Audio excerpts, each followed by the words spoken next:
Palabras de vida del Gran Maestro. Capítulo 16. La rehabilitación del hombre.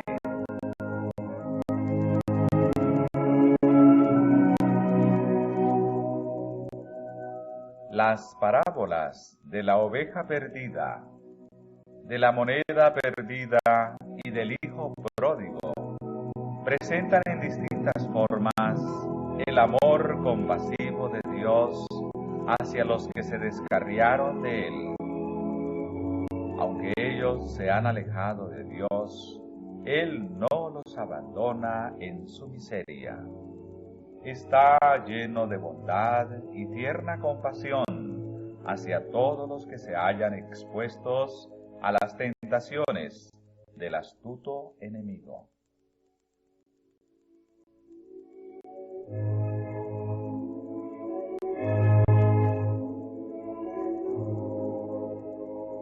En la parábola del hijo pródigo se presenta el proceder del Señor con aquellos que conocieron una vez el amor del Padre, pero que han permitido que el tentador los llevara cautivos a su voluntad.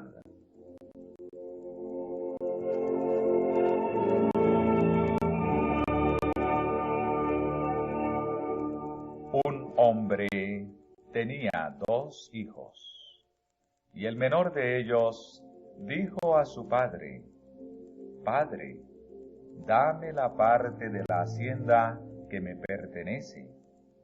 Y les repartió la hacienda. Y no muchos días después, juntándolo todo, el hijo menor partió lejos a una provincia apartada.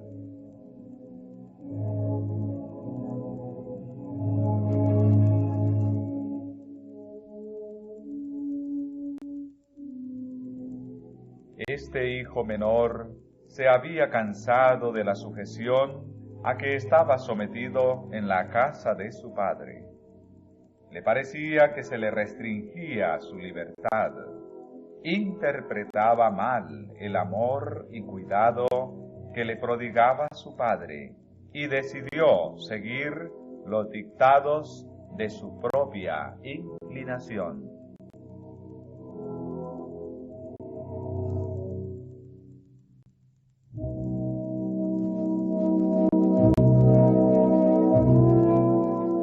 El joven no reconoce ninguna obligación hacia su padre, ni expresa gratitud. No obstante, reclama el privilegio de un hijo en la participación de los bienes de su padre. Desea recibir ahora la herencia que le correspondería a la muerte de su padre. Está empeñado en gozar del presente y no se preocupa de lo futuro.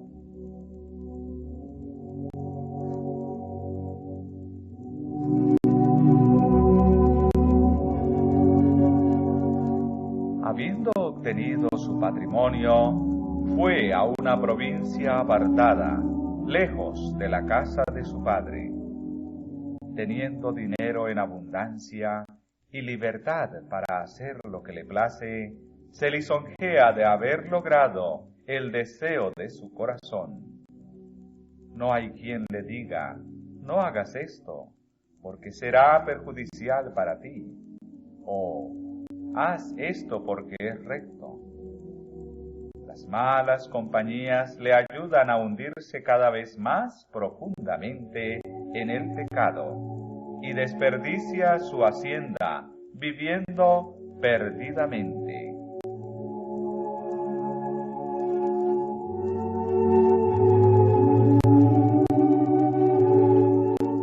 La Biblia habla de hombres que diciéndose ser sabios se hicieron fatuos.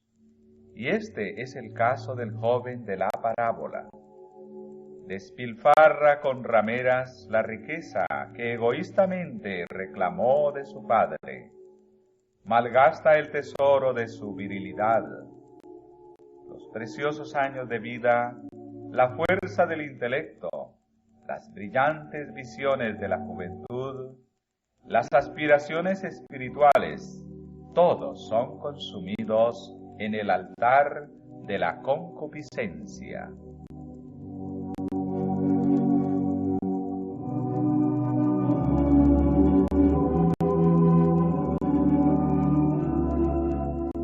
Sobreviene una gran hambre.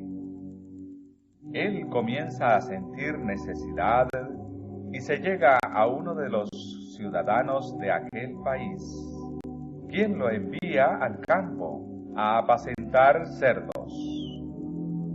Para un judío, esta era la más mezquina y degradante de las ocupaciones. El joven que se había jactado de su libertad, ahora se encuentra esclavo. Está sometido al peor de los yugos, detenido con las cuerdas de su pecado. El esplendor y el brillo que le ofuscaron ha desaparecido y siente el peso de su cadena. Sentado en el suelo de aquella tierra desolada y azotada por el hambre, sin otra compañía que los cerdos, se resigna a saciarse con los desperdicios con que se alimentan las bestias. No conserva la amistad de ninguno de los alegres compañeros que lo rodeaban en sus días de prosperidad y comían y bebían a costa suya. ¿Dónde está ahora su gozo desenfrenado? Tranquilizado su conciencia, amodorrando su sensibilidad, se creyó feliz. Pero ahora, sin dinero, sufriendo de hambre, con su orgullo humillado, con su naturaleza moral empequeñecida, con su voluntad debilitada e indigna de confianza, con sus mejores sentimientos aparentemente muertos, es el más desventurado de los mortales.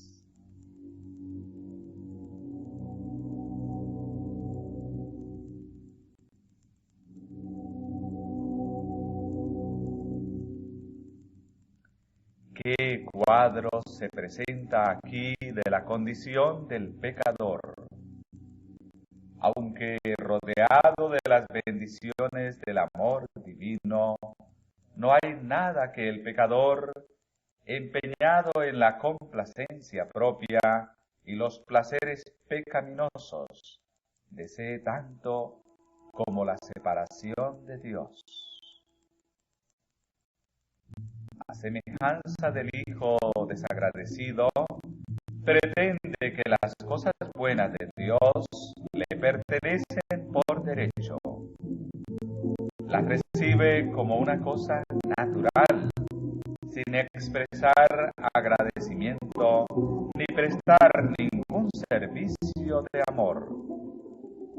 Así como Caín salió de la presencia del Señor para buscarse hogar, así como el hijo pródigo vagó por una provincia apartada, así los pecadores buscan la felicidad en el olvido de Dios.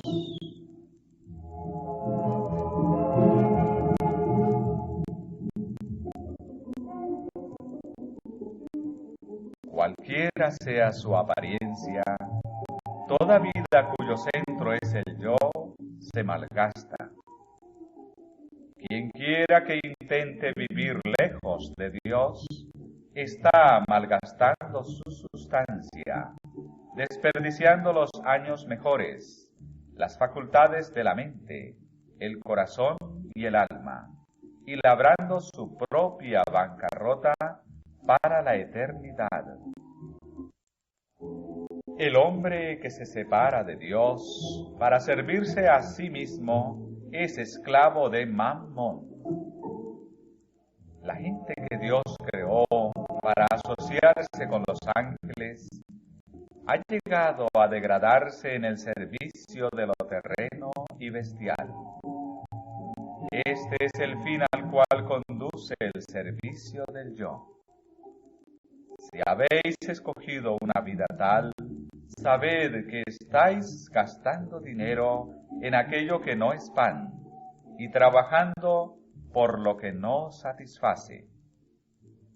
Llegarán horas cuando os daréis cuenta de vuestra degradación. Solos en la provincia apartada sentís vuestra miseria y en vuestra desesperación clamáis: miserable hombre de mí, ¿quién me librará del cuerpo de esta muerte? Las palabras del profeta contienen la declaración de una verdad universal cuando dice: maldito el hombre que confía en el hombre y pone carne por su brazo, y su corazón se aparta de Jehová. Pues será como la retama en el desierto, y no verá cuando viniere el bien, sino que morará en las securas, en el desierto, en tierra despoblada y deshabitada.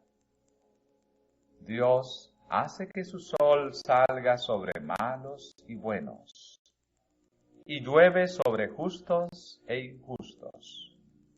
Pero los hombres poseen la facultad de privarse del sol y la lluvia. Así, mientras brilla el sol de justicia y las lluvias de gracia caen libremente para todos, podemos, separándonos de Dios, morar en las securas en el desierto.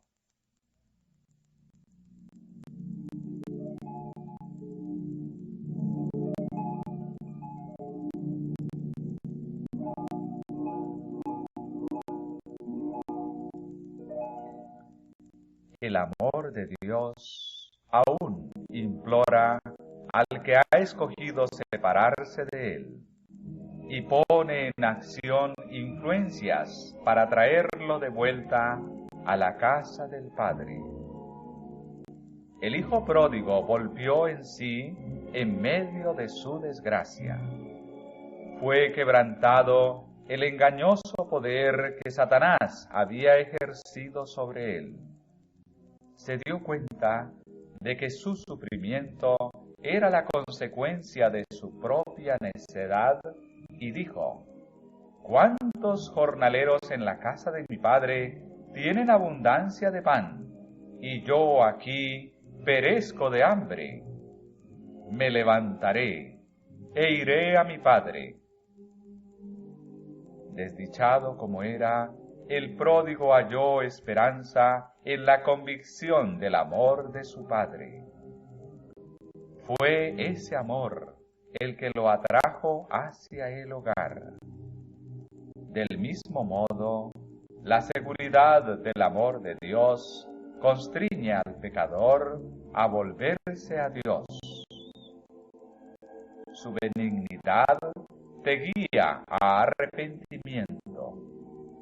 La misericordia y compasión del amor divino, a manera de una cadena de oro, rodea a cada alma en peligro. El Señor declara: con amor eterno te he amado, por tanto te soporté con misericordia.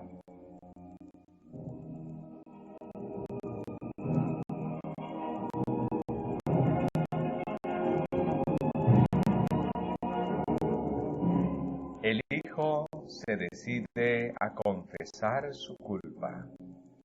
Irá al Padre diciendo: Padre, he pecado contra el cielo y contra ti.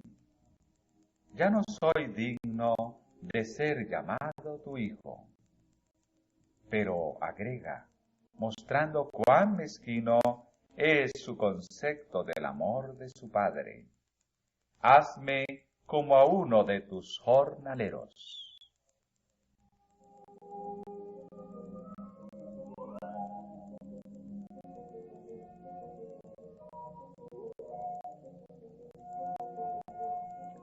el joven se aparta de la piara y los desperdicios, y se dirige hacia su hogar. Temblando de debilidad y desmayando de hambre, prosigue ansiosamente su camino. No tiene que ocultar sus harapos, pero su miseria ha vencido a su orgullo, y se apresura para pedir el lugar de un siervo donde una vez fuera hijo.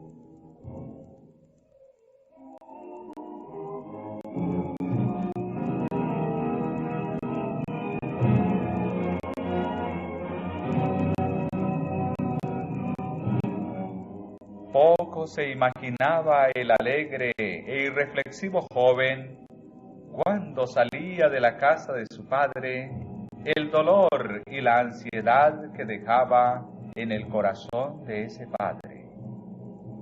Mientras bailaba y banqueteaba con sus turbulentos compañeros, poco pensaba en la sombra que se había extendido sobre su casa.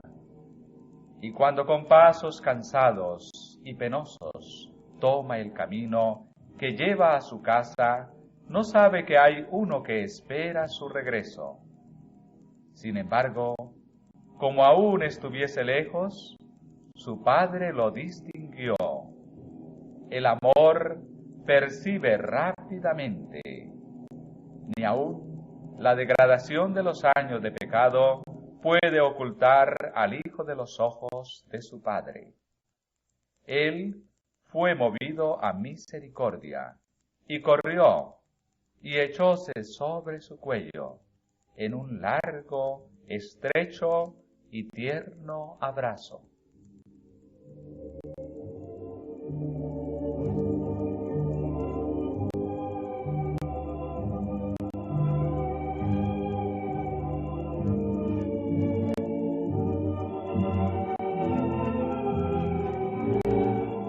El padre no había de permitir que ningún ojo despreciativo se burlara de la miseria y los harapos de su hijo. Saca de sus propios hombros el amplio y rico manto y cubre la forma exangüe de su hijo. Y el joven solloza arrepentido, diciendo: Padre, he pecado contra el cielo y contra ti, y ya no soy digno de ser llamado tu hijo. El padre lo retiene junto a sí y lo lleva a la casa.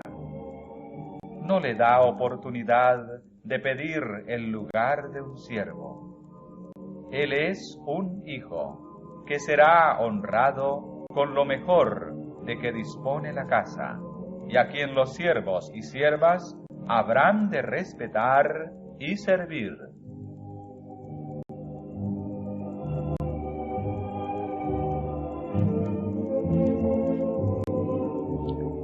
El padre dice a sus siervos: Sacad el principal vestido y vestidle, y poned un anillo en su mano, y zapatos en sus pies.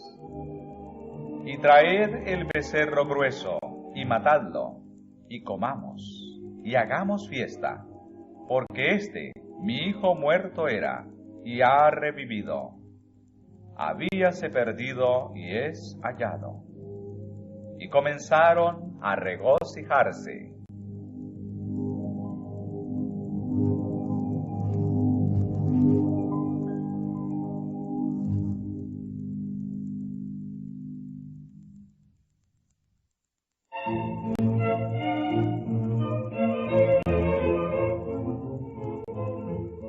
En su juventud inquieta, el hijo pródigo juzgaba a su padre austero y severo. Cuán diferente su concepto de él ahora. Del mismo modo, los que siguen a Satanás creen que Dios es duro y exigente. Creen que los observa para denunciarlos y condenarlos, y que no está dispuesto a recibir al pecador mientras tenga alguna excusa legal para no ayudarle. Consideran su ley como una restricción a la felicidad de los hombres, un yugo abrumador del que se libran con alegría. Pero aquel cuyos ojos han sido abiertos por el amor de Cristo, contemplará a Dios como un ser compasivo. No aparece como un ser tirano e implacable, sino como un padre que anhela abrazar a su hijo arrepentido. El pecador exclamará con el salmista: como el Padre se compadece de los hijos, se compadece Jehová de los que le temen.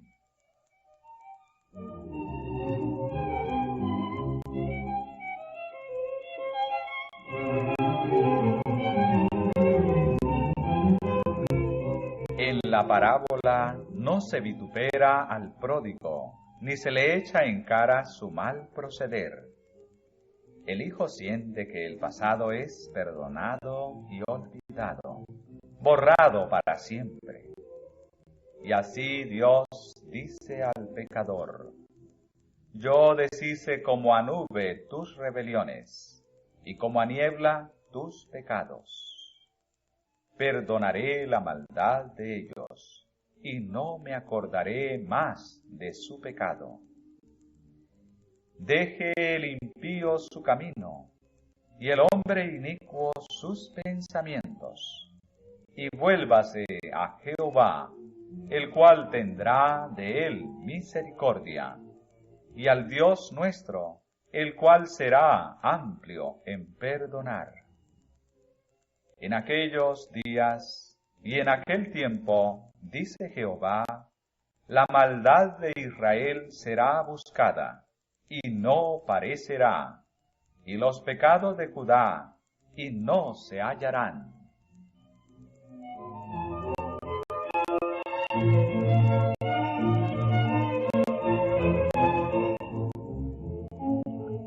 ¿Qué seguridad se nos da aquí de la buena voluntad de Dios para recibir al pecador arrepentido? ¿Has escogido tú, lector, tu propio camino? ¿Has vagado lejos de Dios?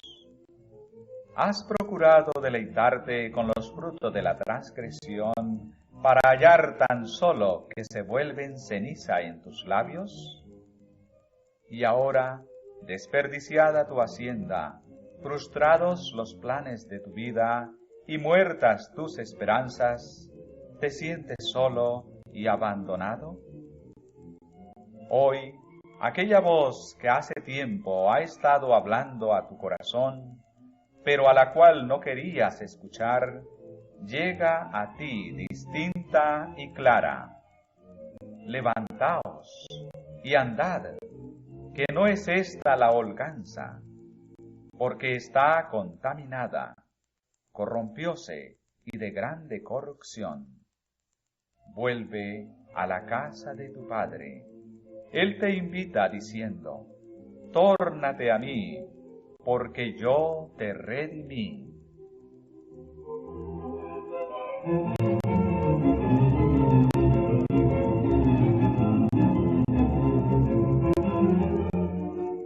No prestéis oído a la sugestión del enemigo de permanecer lejos de Cristo hasta que os hayáis hecho mejores, hasta que seáis suficientemente buenos para ir a Dios.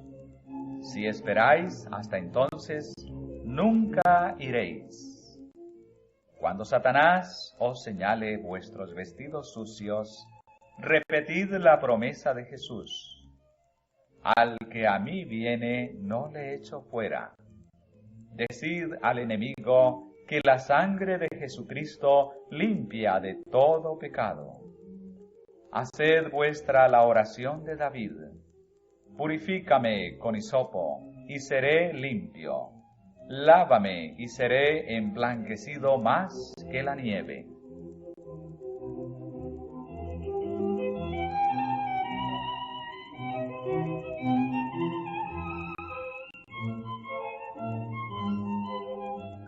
levantaos e id a vuestro Padre. Él os saldrá al encuentro muy lejos. Si dais, arrepentidos, un solo paso hacia Él, se apresurará a rodearos con sus brazos de amor infinito. Su oído está abierto al clamor del alma contrita. Él conoce el primer esfuerzo del corazón para llegar a Él. Nunca se ofrece una oración, aún balbuceada, nunca se derrama una lágrima, aún en secreto, nunca se acaricia un deseo sincero, por débil que sea, de llegar a Dios sin que el Espíritu de Dios vaya a su encuentro. Aún antes de que la oración sea pronunciada o el anhelo del corazón sea dado a conocer, la gracia de Cristo sale al encuentro de la gracia que está obrando en el alma humana.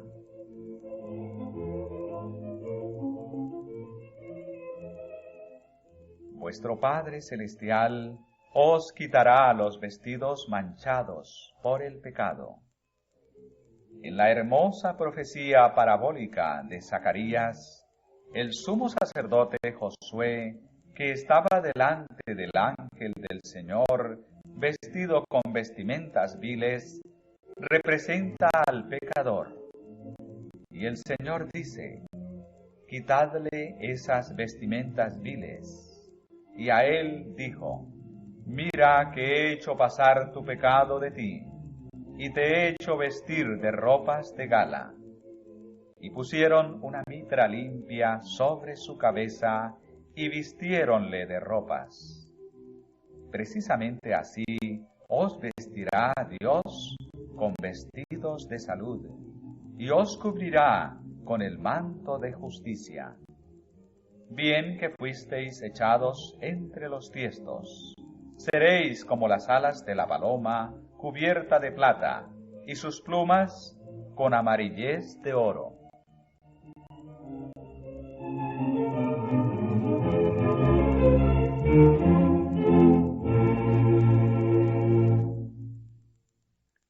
Él os llevará a su casa de banquete, y su bandera que flameará sobre vosotros será amor.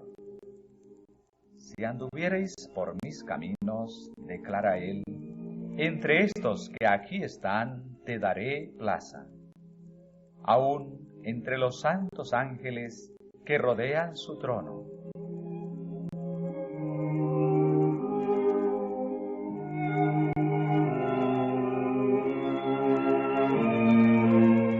Como el gozo del esposo con la esposa, así se gozará contigo el Dios tuyo.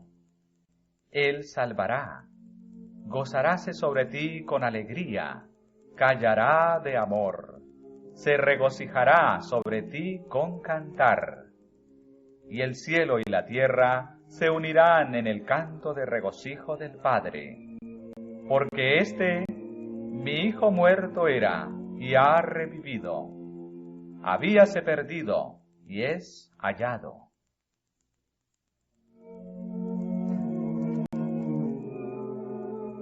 Hasta esta altura, en la parábola del Salvador, no hay ninguna nota discordante que rompa la armonía de la escena de gozo. Pero ahora Cristo introduce otro elemento. Cuando el pródigo vino al hogar, su hijo el mayor estaba en el campo, el cual como vino y llegó cerca de casa, oyó la sinfonía y las danzas. Y llamando a uno de los criados, preguntóle qué era aquello.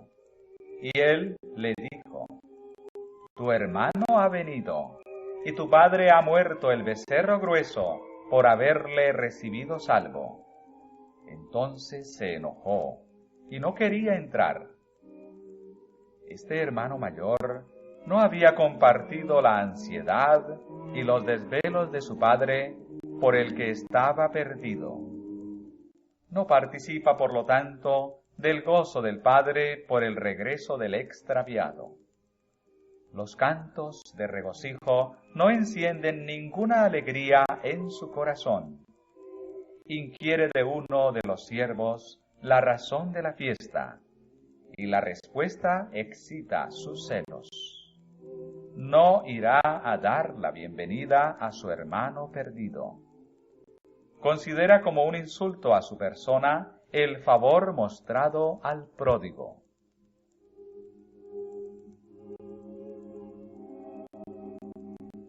Cuando el padre sale a reconvenirlo, se revelan el orgullo y la malignidad de su naturaleza.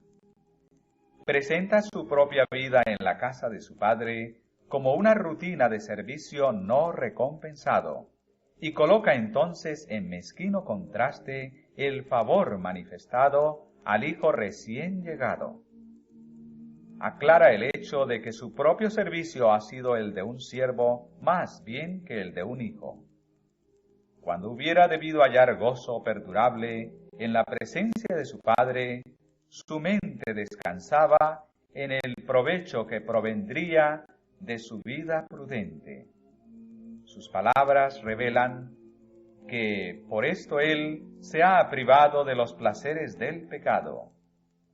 Ahora, si este hermano ha de compartir los dones de su padre, el hijo mayor se considera agraviado. Envidia el favor mostrado a su hermano. Demuestra claramente que si él hubiese estado en lugar de su padre, no hubiera recibido al pródigo, ni aún lo reconoce como a un hermano, sino que habla fríamente de él como tu hijo.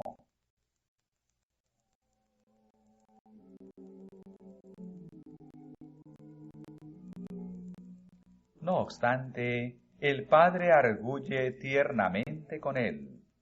Hijo, dice, tú siempre estás conmigo, y todas mis cosas son tuyas.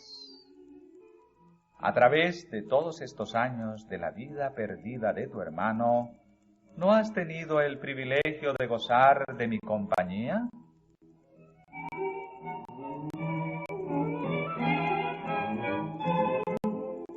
Todas las cosas que podían contribuir a la felicidad de sus hijos estaban a su entera disposición.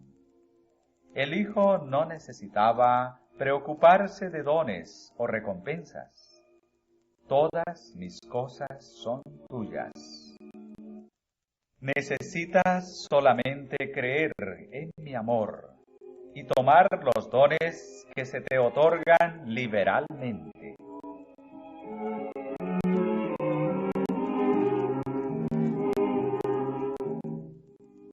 Un hijo se había ido por algún tiempo de la casa, no discerniendo el amor del padre, pero ahora ha vuelto, y una corriente de gozo hace desaparecer todo pensamiento de desasosiego. Este tu hermano muerto era, y ha revivido. Habíase perdido, y es hallado.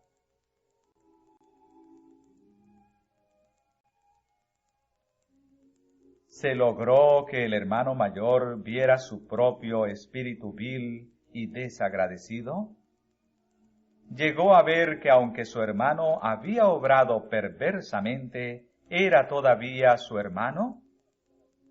¿Se arrepintió el hermano mayor de sus celos y de la dureza de su corazón?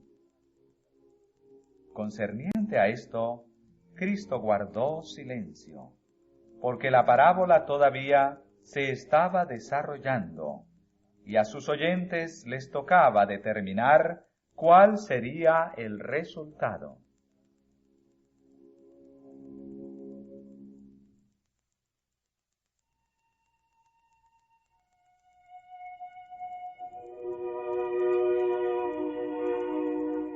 El hijo mayor representaba a los impenitentes judíos del tiempo de Cristo y también a los fariseos de todas las épocas que miran con desprecio a los que consideran como publicanos y pecadores. Por cuanto ellos mismos no han ido a los grandes excesos en el vicio, están llenos de justicia propia. Cristo hizo frente a esos hombres cavilosos en su propio terreno. Como el hijo mayor de la parábola, tenían privilegios especiales otorgados por Dios. Decían ser hijos en la casa de Dios, pero tenían el espíritu del mercenario. Trabajaban no por amor, sino por la esperanza de la recompensa. A su juicio, Dios era un patrón exigente. Veían que Cristo invitaba a los publicanos y pecadores a recibir libremente el don de su gracia, el don que los rabinos esperaban conseguir solo mediante obra laboriosa y penitencia, y se ofendían. El regreso del pródigo, que llenaba de gozo el corazón del Padre, solamente los incitaba a los celos. La amonestación del padre de la parábola al hijo mayor era una tierna exhortación del cielo a los fariseos. Todas mis cosas son tuyas, no como pago, sino como don. Como el pródigo, las podéis recibir solamente como la dádiva inmerecida del amor del Padre. La justificación propia no solamente induce a los hombres a tener un falso concepto de Dios, sino que también los hace fríos de corazón y criticones para con sus hermanos. El hijo mayor, en su egoísmo y celo, estaba listo para vigilar a su hermano, para criticar toda acción y acusarlo por la menor deficiencia. Estaba listo para descubrir cada error y agrandar todo mal acto. Así trataría de justificar su propio espíritu no perdonador. Muchos están haciendo lo mismo hoy día. Mientras el alma está soportando sus primeras luchas contra un diluvio de tentaciones, ellos se mantienen porfiados, tercos, quejándose, acusando. Pueden pretender ser hijos de Dios, pero están manifestando el espíritu de Satanás. Por su actitud hacia sus hermanos, estos acusadores se colocan donde Dios no puede darles la luz de su presencia.